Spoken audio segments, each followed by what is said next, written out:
كله احتواء، انه كله احتواء وتنازل. وفيه ده زكريا عزمي يقعد في البيت، ده روع البيت. مهرجان البراءة للجميع. ايوه، لا يعني في فرق بين رجل الاعمال المتعثر او اللي كسب بالحرام حتى وهيتقول له رجع الفلوس، وبين واحد كان بيخرب الاقتصاد المصري. زكريا عزمي هو اللي كان منفذ لكل جرائم حسني مبارك. ده خرب الاقتصاد مش سرق. فده يروح البيت من غير ما يرجع. ما نهبوا، هم نهبوا مئات المليارات.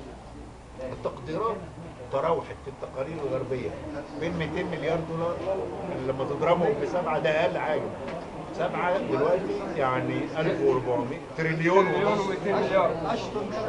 تريليون و200 مليار. اشتم كلام 400. كم مليار؟ 200 في 7 14 1400 يعني تريليون ونص الا شويه جنيه. اشتم بالظبط. 5 تريليون 5 تريليون. الكلام بقى وصل، وفي وصل 700. 5 تريليون كانت. 5 تريليون. بالظبط. دولار ولا دولار؟ كفايه. ادي 35 تريليون. لا هم استنزفونا خالص. هم يروح من غير ما يجيب ولا مليم. يعني زكريا عزمي ولا ما تدفعش حاجه خالص. فانا ممكن انا كمواطن مصري اقبل لو رجع لي 200 300 مليار دولار. فانا كل ديوني 35 مليار خارجيه او 34 مليار دولار، والباقي احل بيه المشاكل وادفع بيه، ابني بيه كم مدينه واسكان الشباب وفرص عمل ومشاريع وكذا وكذا. التعليم التعليم هيكفيني كام سنه ده؟ يعمل لي انعاش قد ايه؟ حتى ممتلكاتهم اللي هنا مش مصادرها.